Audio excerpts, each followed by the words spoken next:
Okay, so this is our last Delta Math assignment for this, last Delta Math section for this assignment, table to linear equation. So it says find the equation of the linear function represented by the table below in slope-intercept form. Well, so this is nice because should be nice and easy. So let's check it out. Let's see here. Let's grab a new. And so I'm going to recreate my table 1, 2, 3, 4 in my X or my domain, my given domain. Doesn't mean that's my entire domain. It just means it's what's being given to me, right? So 1, 2, 3, 4. And my Y is 0, 4, 8, 12.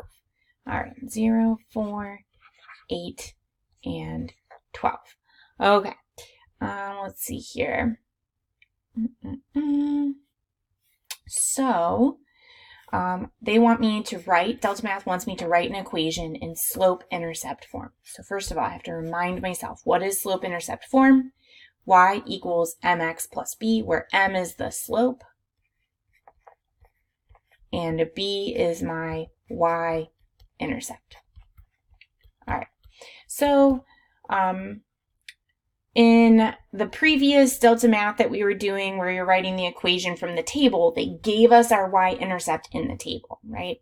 But here they started with a point at 1, which means, hey, we would have to go back to 0 to figure out what our y-intercept is. So I already can tell, hey, my y-intercept is going to be negative, but I don't quite know what it is yet.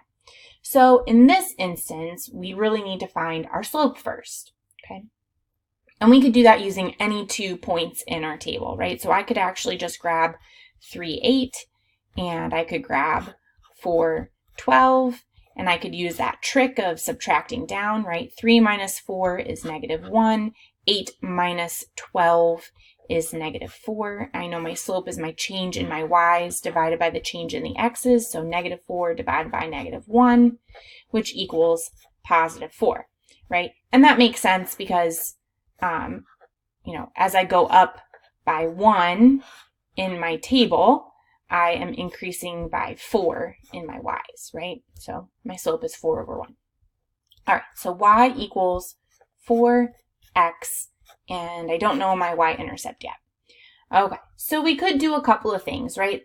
We thankfully are given a pretty small slope, and we're already pretty close to the y-intercept on our table, so we could just subtract 4 and kind of do a little backwards thinking. My y-intercept is going to be -4 here. Or another approach is you could pick a point, so maybe you pick this point here, 2, 4, and you could plug it in to your equation and solve to find b.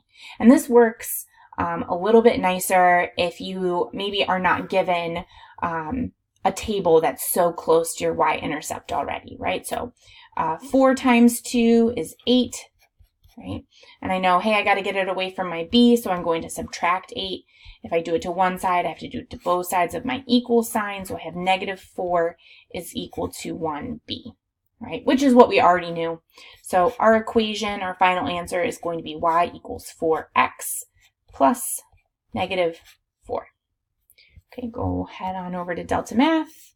I'm going to type that whole thing in, y equals -4x. Oh, was that right, or was it 4? Oh, I already forgot. 4 is +4 plus -4. So +4x plus -4. Go ahead and submit. Yes, okay. And Delta Math kind of walks us through, finding our change in our y's and our change in our x's.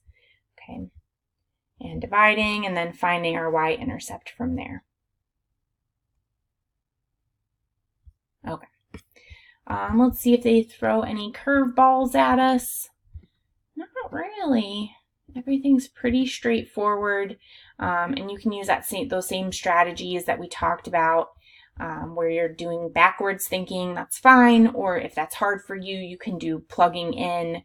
Once you have your slope, you can plug in one of your points for the x and y in your equation and solve to find your y-intercept or your b.